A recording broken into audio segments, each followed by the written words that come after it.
Kigina kĩa ũheani wa ngombo cia thogora wa thĩ kĩa Hustler Fund nĩ kĩmwe gĩa tabarĩra iria ikoretwo ciĩkĩrĩirwo na njĩra nene nĩ thirikari ya President William Ruto. Kuumana na ũhoti wakĩo gũteithĩrĩria Akenya gĩkĩro gĩa thĩ gwĩkũria kĩmũtũrĩre, no rĩu kĩgĩna gĩkĩ kĩrĩ hatĩka-inĩ ya kwaga gũkinyanĩria kĩoneki gĩakĩo thutha wa bajeti yakĩo kũrengwo na gĩcunjĩ kĩa 50 harĩ igana mendekithia-inĩ ma bajeti nini ya mwaka ũyũ.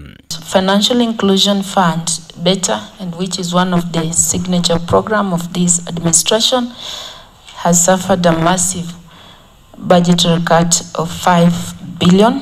Mwandĩki mũkaru rũhonge-inĩ rwa biacara nini Susan MANG'ENI gwĩkinyĩtie mbere ya kamĩtĩ ya bunge ĩgiĩ iganda na wonjoria nĩ athing'ĩrĩirio gũtarĩria gĩtũmi gĩa thirikari gũtacũkia ikinya rĩrĩ gũkũ Minister Simon Cherugu yahinyĩrĩirie wagĩrĩru wa kĩgĩna gĩkĩ arĩ igongona-inĩ rĩngĩ ngũrani. What could have led to this decision of this major cut? Because I'm very sure you must be in consultation with the executive.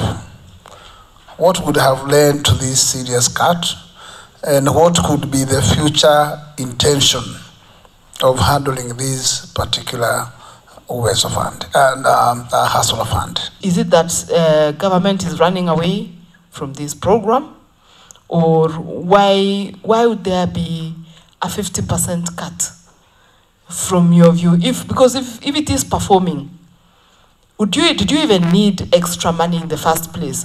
Or the interest and the savings here totaled up together would actually have grown that fund as opposed to going back to the exchequer. The reason why Hustler Fund suffered 50% for now was because the 12 billion, as you have rightly put it, this is the money that is still supporting also the group product.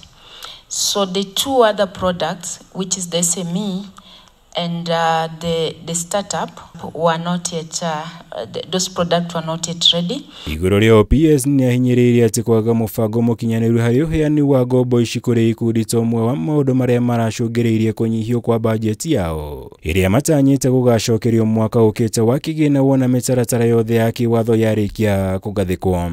We realized that the targeted group, who are those hustlers in the village, the mamas, the kiosk owners, the people who do this, most of the time they could be having kabambe, but the digital literacy around kabambe is to receive a message, and if they receive M-Pesa, is to take to the agent to remove it for them. Some of them even use their grandchildren to for them.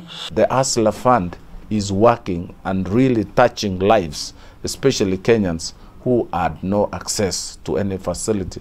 They could have had access, but very expensive financial cost, at a very expensive financial cost. Kuumana na ũndũ ũyũ rĩu ministry ĩno yugĩte gũtirĩ mũndũ ona ũmwe kuongererwo mũigana wa ngombo iria mamũkĩraga cia kĩgĩna gĩkĩ kuona matirĩ na kĩgĩna kĩiganu ta ũrĩa maratanyĩte.